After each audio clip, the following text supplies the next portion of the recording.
अमरावती जिल्ह्यातील बडनेरा येथील जुनी वस्ती बारीपुरा परिसर आज अक्षरशः जय श्रीराम जय हनुमानच्या गजरात दुमदुमला होता।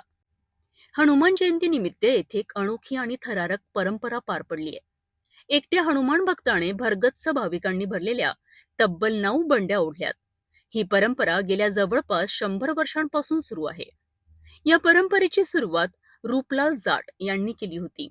आजही ही परंपरा तितक्याच श्रद्धेने पुढे चालू आहे। बारीपुरा येथील हनुमान मंदिरापासून रेल्वे फाटकापर्यंत जवळपास 500 मीटर अंतर आणि हे संपूर्ण अंतर एकट्या भक्ताने 9 बंड्या ओढत पूर्ण केलंय। या बंड्यांमध्ये भाविकांची मोठी गर्दी होती, तरीही भक्ताने अतूट श्रद्धा आणि शक्तीच्या जोरावर हा पराक्रम पार पडलाय। विशेष म्हणजे हा भक्त सलग अनेक वर्ष ही परंपरा निभावत आहे। यंदा त्याचा 3रा वर्ष असल्याची माहिती समोर आली आहे। या थरारक सोहळ्याला पाहण्याकरिता हजारो भाविकांनी गर्दी केली होती। सकाळी भव्य मिरवणूक काढण्यात आली। त्यानंतर हनुमान मंदिरात कीर्तन, गोपाळकाला आणि महाप्रसादाचे आयोजन करण्यात आले। इतक्या मोठ्या गर्दीमुळे पोलीस बंदोबस्तही तैनात करण्यात आला होता। पोलीस निरीक्षक सुनील चव्हाण यांच्या मार्गदर्शनाखाली सुरक्षा व्यवस्था ठेवण्यात आली होती।